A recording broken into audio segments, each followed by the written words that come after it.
And now our next category, Sikhs in Profession. This award is given to an individual who has, through their working endeavours, contributed in making an exceptional difference on a local or global scale in any field such as finance, medicine, technology, legal or government.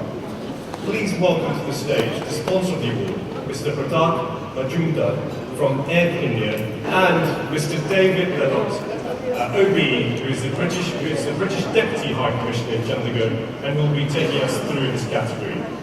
Good evening. I feel truly honoured and humbled to be asked to speak to you here tonight and to introduce the Sikhs in Professionalism category. As you've heard, I have the honour of being the British Deputy High Commissioner, the first ever British Deputy High Commissioner in Chandigarh, which means I have the privilege of working very closely with the Sikh community, both in India and here in the UK.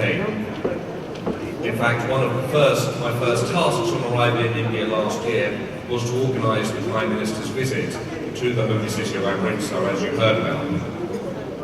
And I consider myself one of the luckiest people in the diplomatic service because for a week my job was to go to the Amritsar, and I felt how lucky and how cool is that.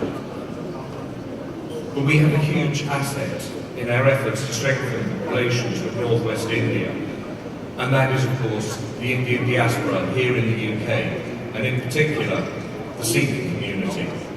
And part of the reason you are such an asset and a help and support to us is because so many of you go into the professions. The Sikh community is rightly held in high esteem in the UK as people who make an immense contribution across many, many walks of life. And of course, we've heard earlier already this evening about the contribution Sikhs make in the arts, in media, in sports.